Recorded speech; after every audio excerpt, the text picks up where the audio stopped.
নমস্কার বন্ধুরা, আজকে বানিয়ে দেখাবো সম্পূর্ণ নিরামিষ পদ্ধতিতে খিচুড়ির রেসিপি। এই কনকনে শীতে এই নিরামিষ খিচুড়ি খেতে কিন্তু অত্যন্ত সুস্বাদু লাগে। বাঁধাকপির ঘন্ট বলুন বা লাবড়ার তরকারি বা আলুর দম, বেগুন ভাজা বা পাঁপড় ভাজা আর টমেটোর চাটনির সাথে এই নিরামিষ খিচুড়ির তো কোনো তুলনাই হয় না। যে কোনো পুজো পার্বণে ভোগেও আমরা এই খিচুড়ি বানিয়ে থাকি। বিভিন্নভাবে খিচুড়ি তৈরি করা যায়। আজকে আমি প্রত্যেকটা টিপস সহযোগে কতটা জল প্রয়োজন, কিভাবে খিচুড়ি বানালে পারফেক্ট হবে, সেই রেসিপিটাই আপনাদের বানিয়ে দেখাবো, যাতে যারা নতুন খিচুড়ি বানাচ্ছে তারাও যাতে সঠিকভাবে খিচুড়ি বানিয়ে নিতে পারে। কি করে খিচুড়ি বানাচ্ছি দেখে নেওয়া যাক আজকের পর্বে। খিচুড়ি বানানোর জন্য এখানে আমি একটা কাপ মেপে নিয়ে নিয়েছি 1 কাপ সোনা মুগ ডাল।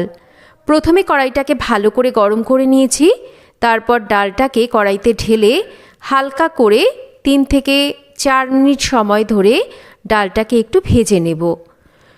খুব বেশি কিন্তু ডালটাকে ভাজছি না। ডাল যদি খুব বেশি ভেজে নেওয়া হয় তাহলে ডাল সেদ্ধ হতে চাইবে না। তাই ডালের গায়ে হালকা রং ধরা অবধি ডালটাকে ভেজে নিতে হবে।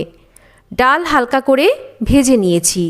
যে কাপ মেপে আমি 1 কাপ ডাল নিয়েছি সেই কাপ মেপেই নিয়ে নিয়েছি 1 কাপ গোবিন্দভোগ চাল।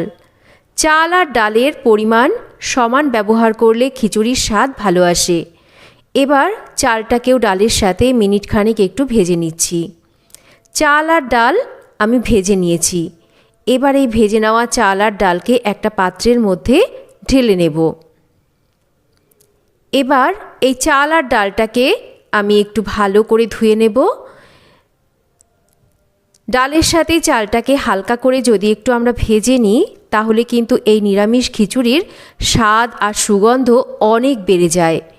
আর চাল ডাল ধোয়ার সময় খুব বেশি জোর দিয়ে চাল ডাল ধোয়া যাবে না, তাহলে চালগুলো ভেঙে যেতে পারে। চাল ডাল ভালো করে ধুয়ে নেওয়ার পর এটাকে জল ঝরিয়ে একটা সাইডে রেখে দিচ্ছি। চাল ডাল ভিজিয়ে রাখার দরকার নেই। যেটুকু ধুয়ে নেওয়ার পর জল রয়েছে তাতেই কিন্তু চাল ডাল ভিজে যাবে। খিচুড়ি রান্নার জন্য সাদা তেল গরম করে নিয়েছি। তেলের মধ্যে সামান্য লবণ দিয়ে আমি এখানে বেশ খানিকটা ফুলকপি মাঝারি টুকরো করে কেটে নিয়েছিলাম। ফুলকপিগুলোকে একটু ভেজে নিচ্ছি। ফুলকপিগুলোকে বেশ একটু লাল লাল করে ভেজে নিয়েছি। এতে করে ফুলকপির সুন্দর একটা সুগন্ধও যেমন আসবে খিচুড়ির মধ্যে, সেই রকম খিচুড়ির স্বাদটাও কিন্তু ভালো হবে। ভেজে নেওয়া ফুলকপিগুলোকে তুলে নিচ্ছি। এবার এই তেলের মধ্যে ফোড়ন দেব। ফোড়নের জন্য দিয়ে দিচ্ছি অল্প একটু গোটা জিরে, একটা শুকনো লঙ্কা, দিচ্ছি এখানে একটু গোটা গরম মশলা আর একটা তেজপাতা। এবার এই ফোড়নটাকে কয়েক সেকেন্ডের জন্য ভেজে নেব। ফোড়ন খুব বেশি পোড়ালে কিন্তু খিচুড়ির স্বাদটা নষ্ট হয়ে যাবে। তাই ফোড়ন যাতে খুব বেশি না পুড়ে যায় সেটা কিন্তু লক্ষ্য রাখতে হবে। এবার ফোড়নটা হয়ে গেলে একটা টমেটো দিয়ে টমেটোটাকেও কিন্তু একটু ভালো করে নরম হয়ে আসা অবধি রান্না করে নিয়েছি।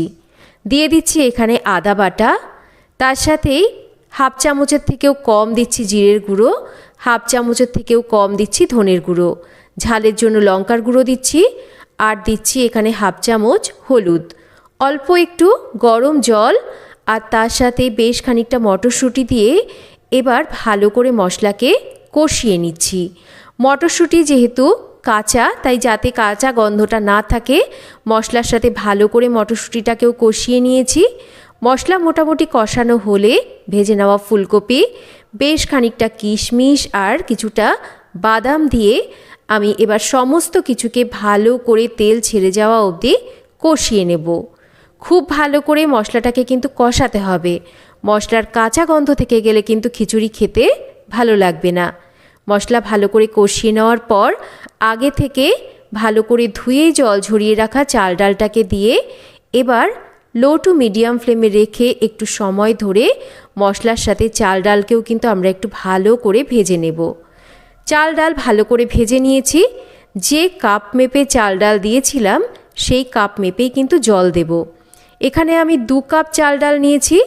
জলের পরিমাণ কিন্তু আমি এখানে 5 কাপ ব্যবহার করেছি।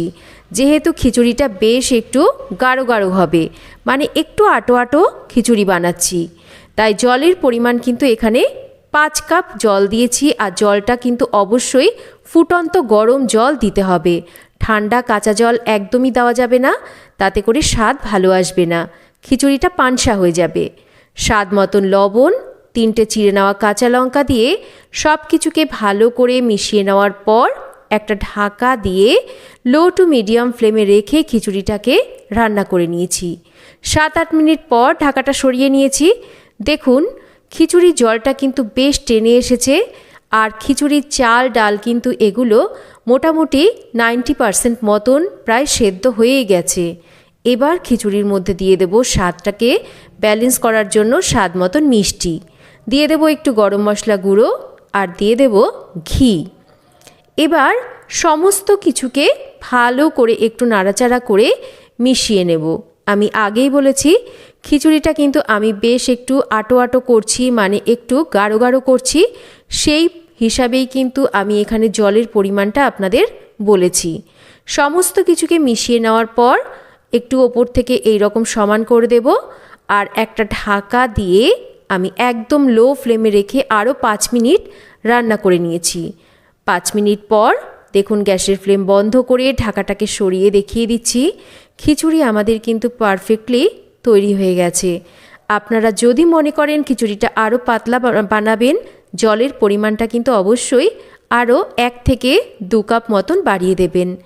আর যদি আর একটু ঝুরঝুরে বানাতে চান তাহলে জলের পরিমাণটা কিন্তু আরও সামান্য একটু কমিয়ে দিতে পারেন।